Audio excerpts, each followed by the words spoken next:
नमस्कार दोस्तों, हमारे YouTube चैनल आध्यात्म की दुनिया में आप सभी का स्वागत है, जो सत्य, प्रेम, करुणा पर आधारित है।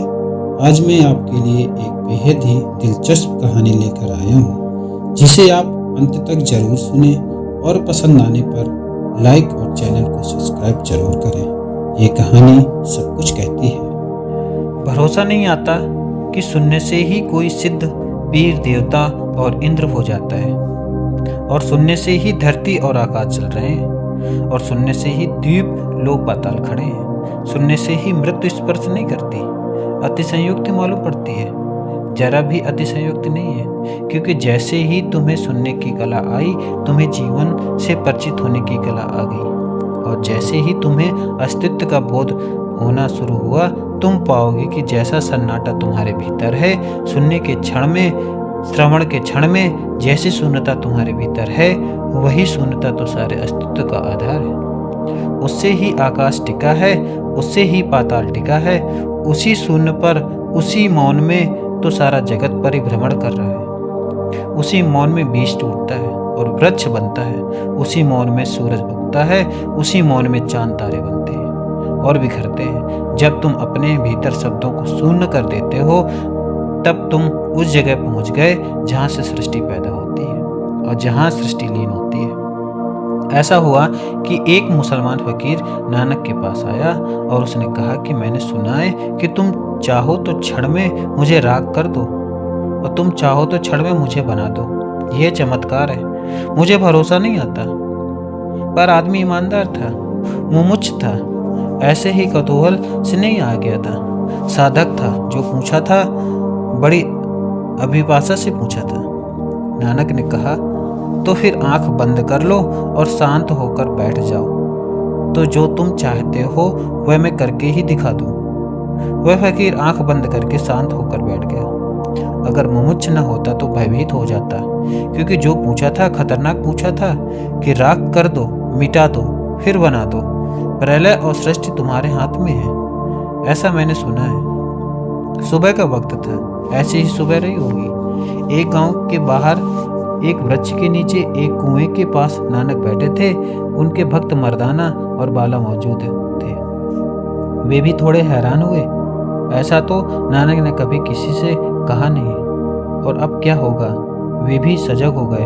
उस क्षण जैसे आसपास के वृक्ष भी सजग हो गए, पत्थर भी सजग हो गए, क्योंकि नानक ने कहा, बैठ जाओ, आंख बंद करो, शांत हो जाओ। जैसे ही तुम शांत हो जाओगे, मैं चमत्कार दिखा दूंगा।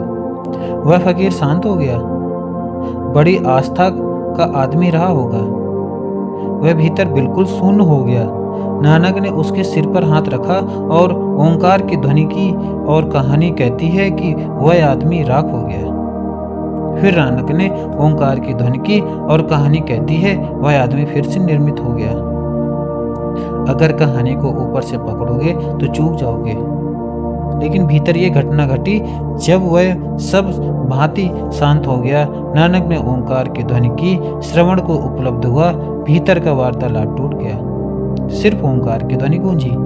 उस ध्वनि के गूंजने के बाद प्रलय की स्थिति भीतर अपने आप हो जाती है। सब खो गया, सब संसार, सब सीमाएं राख हो गया।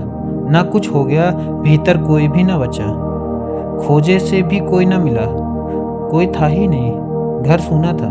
फिर नानक ने ओंकार की ध्वनि की, वह आदमी वापस लौटा। उसने आंखें खोली, उसने चरणों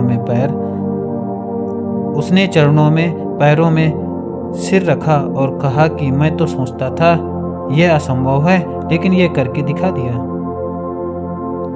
कहानी को मानने वाले इसे न समझ पाएंगे। वे तो समझते हैं कि वह आदमी राख हो गया, फिर राख से नानक ने उसको बना दिया। ये सब नासमझी की बातें हैं। तब तुम समझे नहीं, चूक गए। पर भीतर प्रलय और सृष्टि की घटना घटती है। लेकिन वह फकीर सुनने में समर्थ था। जब कोई सुनने में समर्थ होता है तो तुम मुझे ही थोड़े सुनोगे। सुनने की कला आ गई, मैं तो बहाना हूँ, गुरु तो बहाना है। सुनने की कला आ गई तो जब वृक्षों में हवाएं बहेंगी तब भी तुम सुनोगे, और उस सन्नाटे में तुम्हें ओंकार का नाद सुनाई पड़ेगा। जीवन का जो मूल स्वर है वह सुनाई पड़ेगा। पर्वत से पानी का झरना गिरेगा, उसके नाद को तुम सुनोगे, उस नाद में तुम पाओगे सभी शून्य में टिका है। नदियाँ उसी में बहती हैं, सागर उसी में लीन होते हैं। तुम आंख बंद कर दोगे तो तुम अपनी ही हृदय की धड़कन सुनोगे, खून की गति की धीमी धीमी आवाजें सुनोगे।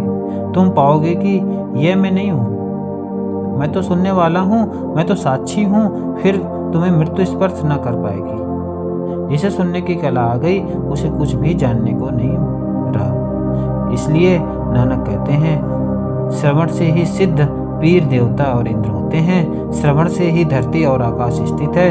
श्रवण से ही द्वीप और लोक पाताल चल रहे हैं।